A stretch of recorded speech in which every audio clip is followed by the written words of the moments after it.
জয় শ্রীকৃষ্ণ, রাধে রাধে। নমস্কার বন্ধুরা, সনাতনী পম্পা ইউটিউব চ্যানেলে আপনাদের সকলকে জানাই স্বাগত। আশা করি আপনারা সকলেই ঈশ্বরের কৃপায় ভালো আছেন, সুস্থ আছেন। জয় শ্রীকৃষ্ণ, রাধে রাধে। বন্ধুরা, মা লক্ষ্মীর প্রিয় মাস হচ্ছে এই অগ্রহায়ণ মাস। তাই এই মাসকে বন্ধুরা লক্ষ্মী মাসও বলা হয়। এছাড়াও ভগবদ গীতায় ভগবান শ্রীকৃষ্ণ বলছে যে সকল মাসের মধ্যে আমি মার্গশীর্ষ মানে অগ্রহায়ণ মাস হচ্ছে ভগবানের প্রতিরূপ। ফলে এই মাসে সকল কার্য যেমন বিবাহ, অন্নপ্রাশন, গৃহপ্রবেশ, কোনো কাজ বা ব্যবসা শুরু করার বা বাড়ি নির্মাণ শুরু করার মানে সকল প্রকার কার্য করা অত্যন্তই শুভ। ফলে প্রাচীনকালে এই মাস থেকেই নতুন বছর শুরু হতো। তাই এই মাসে বন্ধুরা আমাদের সামান্য কিছু কার্যে বাড়িতে ভগবান বিষ্ণু এবং মা লক্ষ্মীর কৃপায় সুখ, শান্তি এবং সৌভাগ্যে ভরে ওঠে। এবং অজান্তে এই মাসে কিছু ভুলে আমাদের বাড়িতে অশান্তি, আয় উন্নতির পথে বাধা এবং নানা রকম সমস্যার আমাদের সারা বছর ভুগতে হয়। যেমন এই মাসে উলঙ্গ হয়ে স্নান করলে কি হয়, এই মাসে কোন ফলটি গৃহে আনলে আমাদের ভাগ্য চমকে ওঠে, এই সকল কিছু বন্ধুরা আপনাদের জানতে ভিডিওটি অবশ্যই কিন্তু আপনারা পুরো দেখবেন। বন্ধুরা, আপনারা দেখেছেন হয়তো যে যখন আমরা মন দিয়ে ঈশ্বরের পুজো আরাধনা করি তখন আমাদের চোখে জল চলে আসে এবং সেই সময় যদি আমরা কেঁদে নিজের মনের ইচ্ছা বলি তো আপনি কি জানেন যে আমাদের সাথে কি ঘটবে? হ্যাঁ বন্ধুরা, আপনি শুনলে অবাক হবে যে পুজো করার সময় চোখে জল আসা তা কোনো সাধারণ ব্যাপার নয়, কারণ এমনটা সবার সাথে হয় না। তাই বন্ধুরা, বাস্তবের কারণ জানলে আপনারা চমকে উঠবেন। বন্ধুরা, প্রত্যেক মানুষের সাথে জন্ম থেকে কোনো দেবদেবীর আশীর্বাদ থাকে, কিন্তু আমরা তা জানি না। তাই আজকের ভিডিওটিতে বন্ধুরা আমরা জানবো যে এমন কোন অজানা শক্তির কৃপা আপনার ওপর রয়েছে। তাই অবশ্যই বন্ধুরা ভিডিওটি পুরো দেখবেন। আর চ্যানেলে বন্ধুরা নতুন হলে চ্যানেলটি সাবস্ক্রাইব করে পাশের বেল আইকনটি অন করে রাখুন আর কমেন্টে লিখুন জয় শ্রীকৃষ্ণ, রাধে রাধে। বন্ধুরা, বলা হয় সৃষ্টির প্রত্যেকটি কোনায় কোনায় ভগবান রয়েছেন। ভগবান ছাড়া বাস্তবে আর কিছুই নেই, কিন্তু আমরা এই মায়াতে পড়ে মিথ্যা সংসারকে সত্য মনে করি, যা একদিন নষ্ট হয়ে যাবে। ফলে বিভিন্ন রকমের কর্মবন্ধনে পড়ে আমাদের এই জীবন বিভিন্ন রকম সমস্যায় ভরে যায়। তখন আমরা ভগবানকে ভুলে গেলেও ভগবান কখনো তার ভক্তকে ভোলেন না। তাই যখনই আমরা মৃত্যুলোকে কর্ম করতে আসি, ভগবান বিভিন্ন দেবদেবীর রূপে ভক্তের সাথেই থাকেন এবং তিনি তখন আমাদের কিছু সংকেত দেন। বন্ধুরা, যেহেতু আমরা মৃত্যুলোকে এসেছি তো আমাদের তো কর্মফল ভোগ করতেই হবে। ভগবানকে স্বয়ং এই মৃত্যুলোকে কর্মফল ভোগ করতে হয়েছে। তাই যদি আমরা এই জন্মে ভোগ না করি তো এর জন্য আমাদের আবার জন্ম নিতে হবে। কিন্তু সেই জন্মে ভগবান কোনো না কোনো রূপে ভক্তের সাথেই থাকেন এবং তিনি বিভিন্ন সংকেতের মাধ্যমে তার ভক্তকে সংকেত দেন, তাকে মার্গ দর্শন করে। তাই যখনই আপনার মনে হবে যে আপনি একা এই সংকেতগুলি লক্ষ্য করবেন, তাহলেই বুঝতে পারবেন যে ভগবান আপনার সাথেই রয়েছে এবং আপনার মনের বাসনা তিনি পূর্ণ করবেন। নাম্বার 1, পুজো করার সময় চোখে জল আসা। বন্ধুরা, যেহেতু আমরা জন্ম জন্ম ধরে ভগবানের ভক্তি করছি, সেহেতু সেই দেবদেবীর সাথে একটি জন্ম জন্মের সম্পর্ক হয়ে গেছে। তাই যখনই আপনি সেই দেবদেবীর মন্দিরে যান বা তার দর্শন করেন বা তার নাম কীর্তন শুনলেই যদি আপনার চোখ দিয়ে জল বেরিয়ে যায়, তাহলে এর মানে তো আপনার সাথে ঈশ্বরের ঊর্জার মিলন হয়ে গেছে। তাই এই সময় যদি আপনি নিজের মনের ইচ্ছা ভগবানকে জানান, তাহলে কিছুদিনের মধ্যেই দেখবেন আপনার মনের বাসনা ভগবান পূর্ণ করেছেন। কিন্তু অবশ্যই জেনে বুঝে কোনো রকম বাজে কার্য করবেন না। মনে দয়া, মায়া, করুণা এগুলি রাখবেন। নাম্বার 2, প্রদীপের আলো বেড়ে যাওয়া। বন্ধুরা, আগুন হলো পঞ্চতন্ত্রের মধ্যে একটি, তাই এর মধ্যে ভগবান শিবের বাস। তাই পুজো করার সময় যদি প্রদীপের আলো হঠাৎ করেই বেড়ে যায়, তাহলে এর মানে আপনার জীবনে এবার খুশির দিন আসবে। নাম্বার 3, যদি হঠাৎই পুজো করার সময় আপনার শরীরে শিহরণ দিয়ে ওঠে, আপনার লোম সব দাঁড়িয়ে যায়, তাহলে ভাববেন আপনার আশেপাশে কোনো দেবদেবী রয়েছেন। নাম্বার 4, যদি কোনো ঠাকুরের মূর্তি বা ফটো দেখার সময় এমন কোনো মনে হয় যে আপনাকে দেখে ভগবান হাসছেন বা আপনাকেই দেখছেন, তাহলে এর মানে ভগবান আপনার উপর খুবই প্রসন্ন। এছাড়াও বন্ধুরা, যদি আপনার স্বপ্নে দেবদেবী আসেন, তাহলে আপনি খুবই ভাগ্যবান। বন্ধুরা, আমাদের হিন্দু শাস্ত্রে এই ময়ূরের পালকের এক বিশেষ মাত্রা রয়েছে। জ্যোতিষ শাস্ত্রে অনুসার যেই স্থানে ময়ূরের পালক থাকে সেখানে কখনো গ্রহের খারাপ প্রভাব পড়ে না। পুরাণেও ময়ূরের পালক নিয়ে বিভিন্ন উপায়ের কথা বলা হয়েছে। আয়ুর্বেদেও ময়ূরের পালক নিয়ে এটি বলা হয়েছে যে কিভাবে ময়ূরের পালক বাড়ি থেকে রোগ ব্যাধি দূর করে। সাথে ভগবান শ্রীকৃষ্ণ এই ময়ূরের পালকে অনেক প্রশংসা করেছেন এবং তিনি তার নিজের মুকুটে সর্বদাই ধারণ করেন। ময়ূরের পালক ছাড়া কখনো কোথাও তিনি যান না। তাই ভগবান শ্রীকৃষ্ণ বলেন, ময়ূর হচ্ছে সুখ শান্তি সমৃদ্ধির প্রতীক।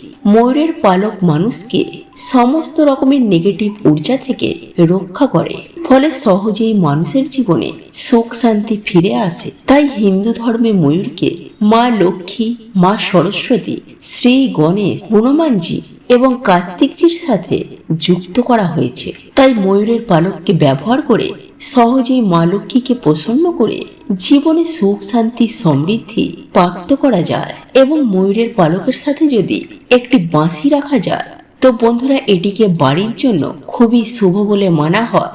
নাম্বার 2, বন্ধুরা, যদি আপনাদের বাড়িতে সুখ শান্তি সমৃদ্ধি আসতে বাধার সৃষ্টি হচ্ছে, তো বন্ধুরা আপনারা কি করবেন, বাড়ির যে মুখ্য দরজা রয়েছে তার উপরে আপনারা গণেশজির প্রতিমা রেখে তার দুপাশে দুটি ময়ূরের পালক রাখবেন। এতে বন্ধুরা আপনাদের বাড়িতে কোনো রকমের নেগেটিভ ঊর্জা আর প্রবেশ করতে পারবে না। এবং যদি বন্ধুরা আপনাদের বাড়িতে সদর দরজা বাস্তুর নিয়মে বিপরীত দিকে হয়, তাহলে বাড়ির যে মুখ্য দরজা রয়েছে তার উপরে আপনারা 3টি ময়ূরের পালক টাঙিয়ে দিন। এতে বন্ধুরা আপনাদের বাড়ির বাস্তু ঠিক হয়ে যাবে। নাম্বার 3, বন্ধুরা, যদি আপনাদের ওপর গ্রহের খারাপ দৃষ্টি চলে, রোগ ব্যাধি যদি আপনাদেরকে ঘিরে থাকে, কিছুতেই যদি বাড়িতে উন্নতি যদি না হয়, তো বন্ধুরা আপনারা একটি ময়ূরের পালক নিয়ে তাতে গঙ্গা জল ছিটিয়ে বা শুদ্ধ জল ছিটিয়ে ভগবান শ্রীকৃষ্ণের নাম নিয়ে বাড়িতে এমন জায়গায় রেখে দিন যেখানে কেউ সেই জিনিসটিকে দেখতে না পায়। নাম্বার 4, পড়াশোনায় কিছুতেই মন লাগে না। বন্ধুরা, যাদের পড়াশোনায় একদমই মন বসছে না বা পড়া মুখস্থ থাকছে না, তারা কি করবেন, একটি ময়ূরের পালক নিয়ে তাতে গঙ্গা জল ছিটিয়ে মা সরস্বতীর পায়ের কাছে রেখে দিন।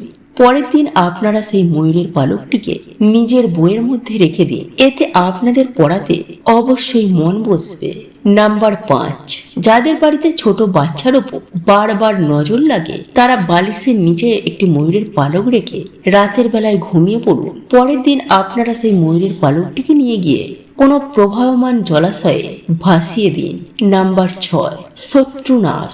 বন্ধুরা, কেউ যদি আপনাদের পেছনে বারবার লাগছে, তাহলে মঙ্গলবার দিন আপনারা হনুমানজির মাথার সিঁদুর নিয়ে সেই ময়ূরের পালকে লাগিয়ে দিয়ে সকালে স্নান করেই সেই শত্রুর নাম নিয়ে আপনারা কোনো জলাশয়ে ভাসিয়ে দিয়ে। নাম্বার 7, বন্ধুরা, যদি আপনাদের কোনো মনোবাসনা এখনো বাকি রয়েছে বা আপনাদের আর্থিক উন্নতি চাই, তাহলে স্নান করে এসে রাধা কৃষ্ণের মন্দিরে গিয়ে বা বাড়িতে ভগবান শ্রীকৃষ্ণের মাথায় ময়ূরের পালকটি বেঁধে দিন এবং নিজের মনের যা ইচ্ছা রয়েছে তা ভগবানকে বলুন। দেখবেন কিছু দিনের মধ্যেই আপনাদের বাড়িতে সুখ শান্তিতে ভরে গেছে। বন্ধুরা, আপনারা সকলেই ডমুর গাছ দেখেছেন, তাই না? কিন্তু আমরা বেশিরভাগ মানুষই জানি না যে এই গাছের মধ্যে ভগবান বিষ্ণুর বাস হয়। আসলে বন্ধুরা, একটি পৌরাণিক কথা অনুসার যখন ভগবান বিষ্ণু নরসিংহ অবতার নিয়েছিলেন এবং তার লীলা যখন সমাপ্ত হয়ে যায়, তারপর বন্ধুরা তার নখ ডমুর গাছের নিচে রেখে দেওয়া হয়। এরপর যখন ভগবান বিষ্ণু সেই নখ নিতে আসেন, তখন দেখেন সেই নখের জন্য ডমুর গাছের গায়ে কাটা কাটা দাগ হয়ে গেছে। তখন ডমুর গাছ বলেন, হে প্রভু, আপনি আমার সাথে এমন কেন করলেন? তখন ভগবান বলেন, ডমু, এই ক্ষতিপূরণের জন্য আমি সর্বদাই তোমার গাছে নিবাস করব এবং যে শ্রদ্ধা মনে গাছের পুজো আরাধনা করবেন তাদের সকল মনোবাসনা পূরণ হয়ে যাবে। তাই বন্ধুরা, অগ্নিপুরাণ অনুসার কিছু কিছু গাছের মধ্যে কোনো না কোনো দেবদেবীর আশীর্বাদ রয়েছে, যেমন ধুতরা, নীলকণ্ঠ এবং আকন্দ। বন্ধুরা, এই সব গাছের মধ্যে ভগবান শিবের আশীর্বাদ রয়েছে। ঠিক তেমনি তুলসী, ডমু এবং কলা গাছ, এই সমস্ত গাছের মধ্যে ভগবান বিষ্ণুর বাস। এছাড়াও বন্ধুরা, কিছু কিছু গাছে আবার নেগেটিভ এনার্জির বাস হয়। তাই এর জন্য বন্ধুরা বলা হয় যে কখনো কোনো গাছের গোড়ায় পেশাব করতে নেই। এতে বন্ধুরা না জেনে আমাদের বাড়িতে দুর্গতি ডেকে আনি। তাই যদি বন্ধুরা চ্যানেলে আপনারা নতুন হন তো চ্যানেলটি সাবস্ক্রাইব করে পাশের বেল আইকনটি অন করে রাখবেন এবং বন্ধুরা ভিডিওটিতে একটি লাইক করে কমেন্টে আপনারা বলুন জয় শ্রীকৃষ্ণ, রাধে রাধে। তাই চলুন বন্ধুরা, এইবার আমরা জেনে নিই সেই টোটকাটির ব্যাপারে। বন্ধুরা, আপনারা দিনের বেলায় একটি ঘটিতে কিছুটা গঙ্গা জল নেবেন এবং একটি ধূপ নেবেন। এরপর বন্ধুরা আপনারা সেই গঙ্গা জল ডমুর গাছের গোড়ায় ঢেলে দেবেন। এরপর আপনারা এই মন্ত্রটি 3 বার বলবেন। আর সেই মন্ত্রটি হলো বন্ধুরা ওম ভগবতে বাসুদেবায় নমঃ। এরপর বন্ধুরা আপনারা সেই ধূপ দিয়ে ভগবান বিষ্ণু ভেবে সেই গাছটির পুজো অর্চনা করবেন। তারপর আপনারা হাত জোড়ো করে আপনারা যে সমস্যায় রয়েছে তা ভগবানকে বলবেন, হে প্রভু, আমার জীবনে অনেক কষ্ট। প্রভু, তুমি গিয়ে আমার বাড়িতে জীবনে সমস্ত দুঃখ কষ্ট হরণ করে নাও এবং তোমারই গাছের এই 3টি ডুমুর আমাকে উপহার দাও। এরপর বন্ধুরা আপনারা গাছ থেকে যতটা ডুমুর লাগবে তা আপনারা এনে একটি লাল কাপড়ের মধ্যে বেঁধে যেখানে আপনারা টাকা পয়সা রাখেন সেখানে রেখে দেবেন। একটি ডুমুর আপনারা লাল কাপড়ের মধ্যে বেঁধে আপনাদের যে সদর দরজা রয়েছে সেখানে টাঙিয়ে দিন। আরেকটি ডুমুর আপনারা শোয়ার যে বালিশ রয়েছে তার মধ্যে আপনারা একটি লাল কাপড় বেঁধে রেখে দিন। কিন্তু বন্ধুরা, এই বালিশের মধ্যে যেন আর অন্য কেউ না ঘুমায়। যদি বন্ধুরা আপনারা এইভাবে 7 দিন ঘুমাতে পারেন তো বন্ধুরা আপনারা নিজেরাই দেখবেন যে আপনাদের দুর্ভাগ্য কেমন সৌভাগ্যে পরিণত হয়েছে। কিন্তু বন্ধুরা, যদি আপনারা পারেন তো সেই দিন নিরামিষ আহার গ্রহণ করে এই কাজটি করবেন আর স্নান করে তবেই বন্ধুরা আপনারা কিন্তু এই গাছের গোড়ায় যাবেন। জয় শ্রীকৃষ্ণ, রাধে রাধে। বন্ধুরা, আজকের এই ভিডিওটি যদি আপনাদের পছন্দ হয়ে থাকে তাহলে ভিডিওটি লাইক করুন, কমেন্ট করুন এবং বন্ধুদের সাথে শেয়ার অবশ্যই করুন। মনে রাখবেন, আপনার একটি শেয়ার অনেক মানুষকে উপকৃত করতে পারে। আপনি যদি সনাতনী পম্পা ইউটিউব চ্যানেলে এখনো পর্যন্ত নতুন হয়ে থাকেন তাহলে চ্যানেলটি অবশ্যই সাবস্ক্রাইব করবেন এবং পাশে থাকা নোটিফিকেশন বেল আইকনটি ক্লিক করবেন। এইরূপ নিত্য নতুন ভিডিও সবার আগে দেখার জন্য ঈশ্বর আপনার মঙ্গল করুন। আপনি সুস্থ থাকুন, ভালো থাকুন।